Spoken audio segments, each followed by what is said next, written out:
Sorry guys, I'm not gonna be too talkative at the moment. I'm just feeling kind of blah. I'm not on my hormones, and I don't know. This gives me something to do, so I don't think about stuff I shouldn't be thinking about.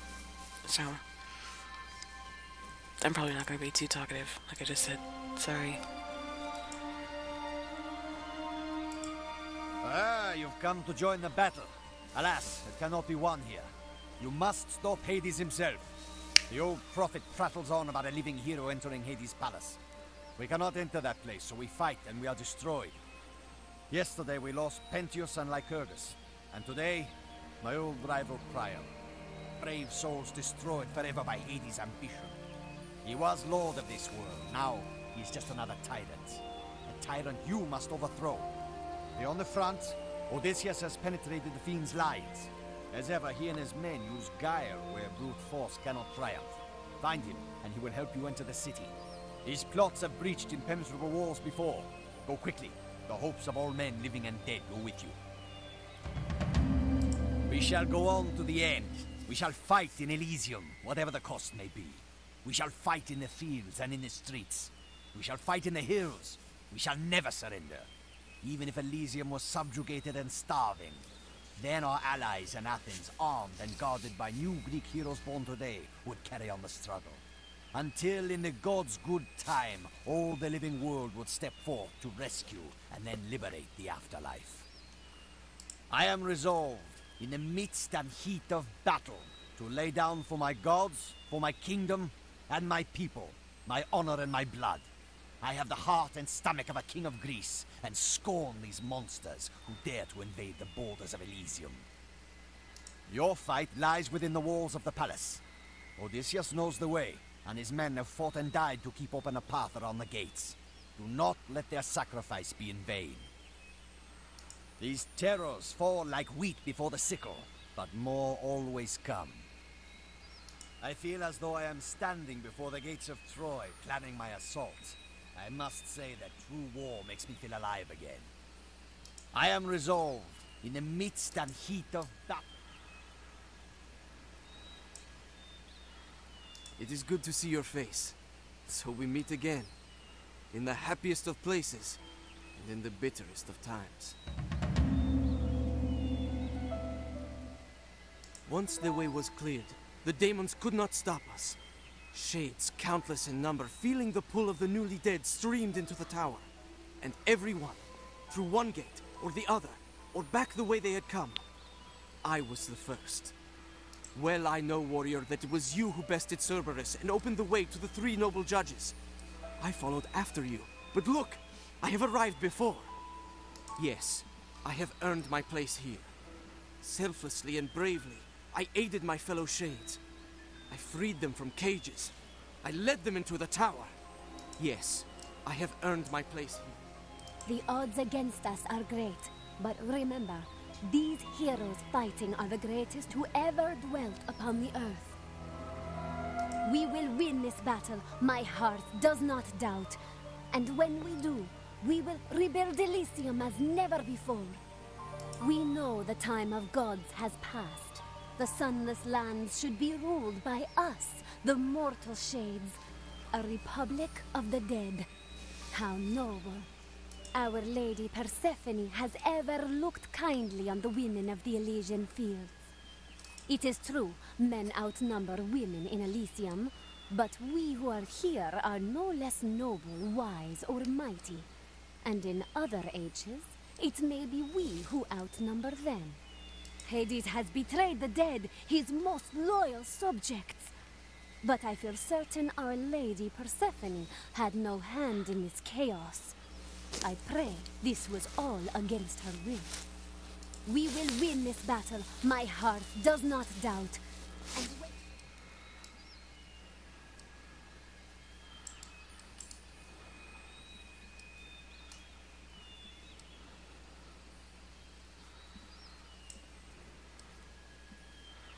So it was, long ago, where I lived in Boeotia, at the foot of Mount Helicon as I tended my sheep, that the Nine, the Muses, who dwell upon that sacred peak, looked down and blessed my brow with the gift of verse.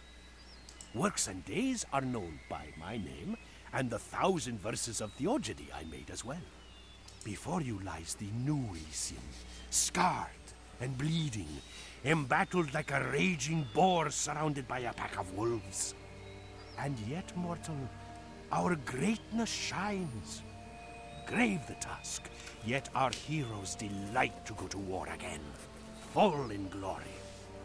These lands are not as they have been. In times before, golden light reposed luxuriant on verdant fields, as heroes, poets, seers, kings, and athletes stood among their fat flocks and burgeoning crops.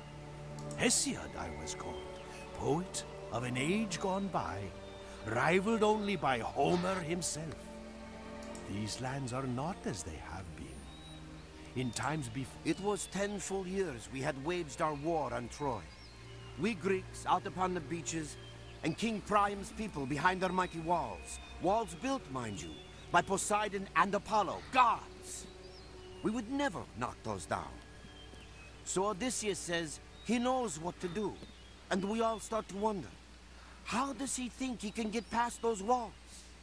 Well, at his orders, some men went off to do some woodwork, and all the troops were called back. As if we were fleeing cowards, we sat in our tents that day. No fighting.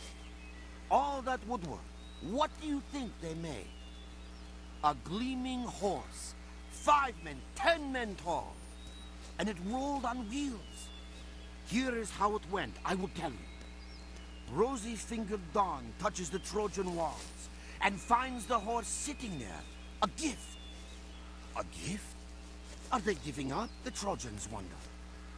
After all this time, is this cursed war done with? In goes the horse.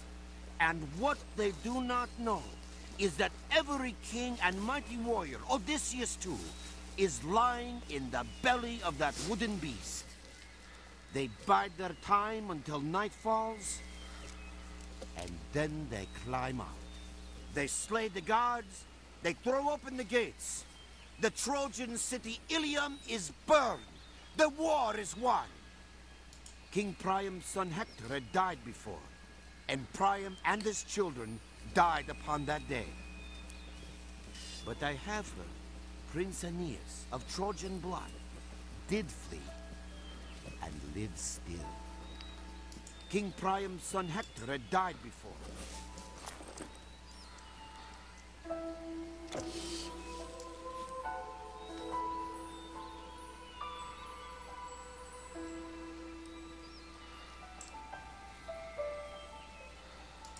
Titan's bane, you have come. What I have foreseen has come to pass. My destiny is nearly fulfilled. I have one more prophecy to speak.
There is still time.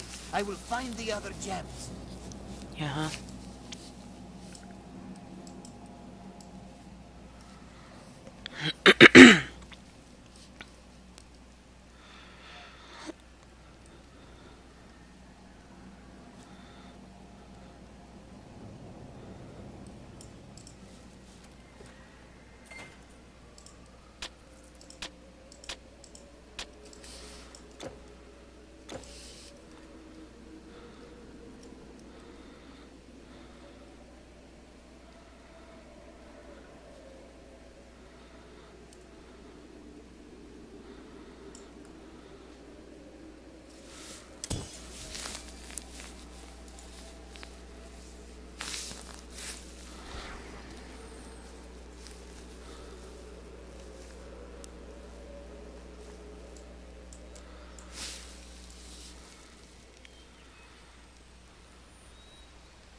Life? Heroism does not end with life. Look at the fields before you. Great deeds as ever there were.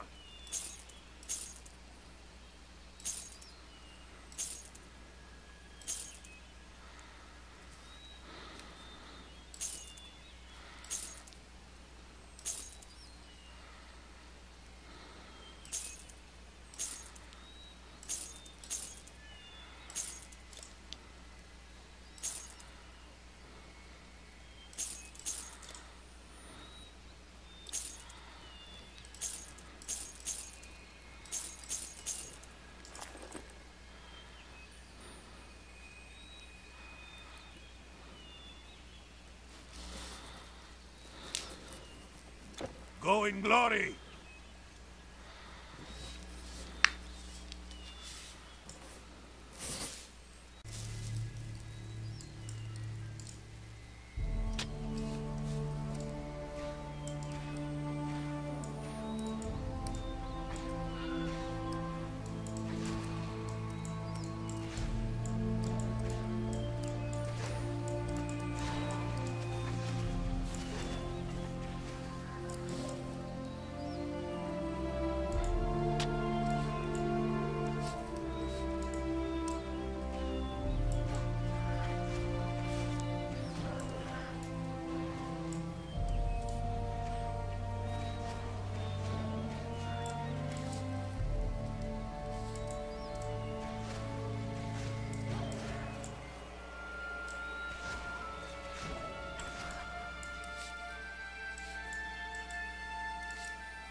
We chose this war.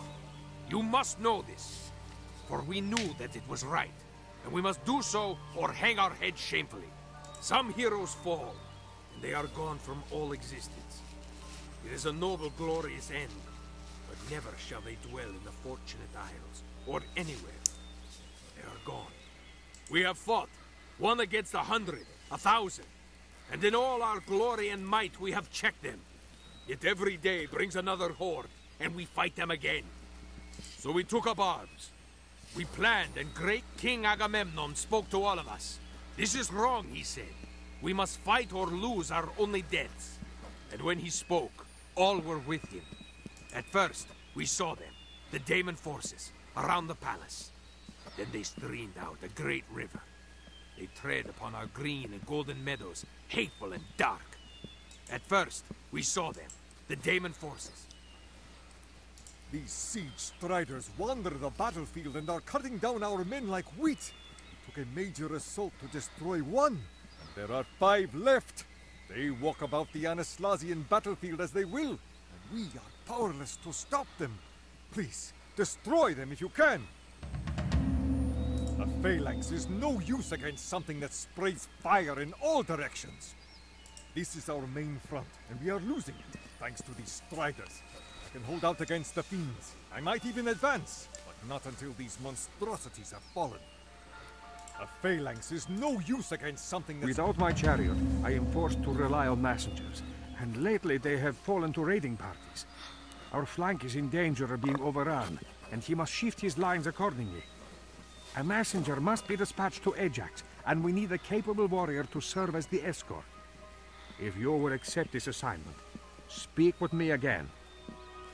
An escort mission? Fuck that shit.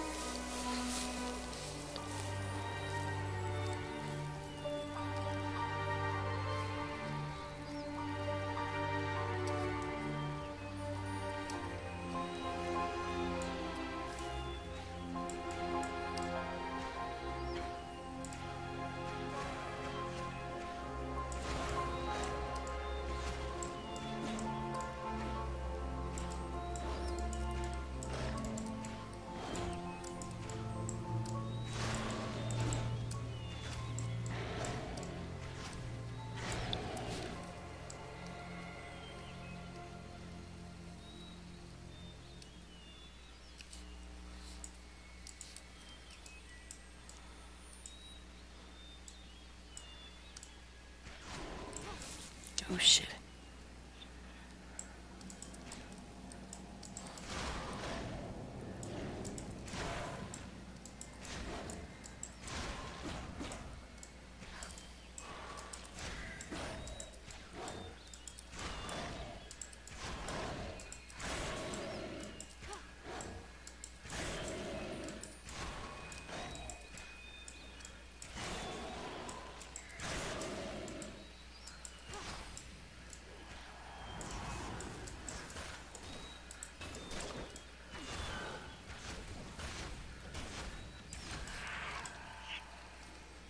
Thanks, dude.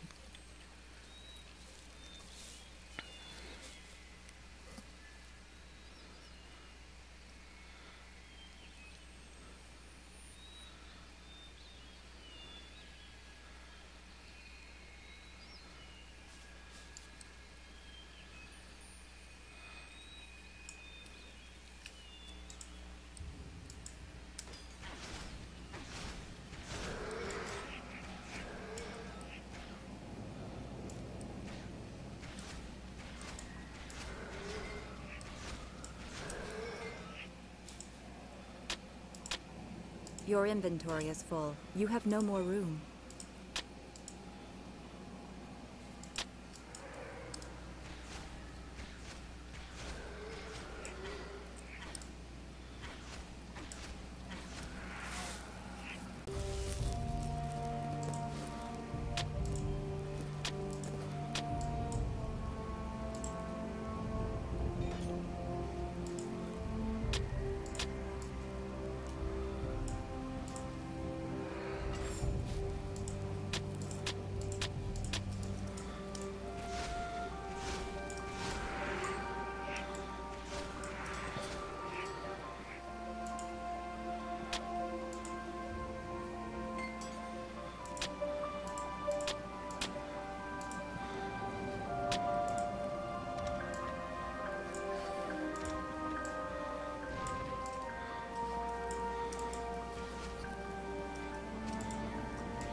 Whoa.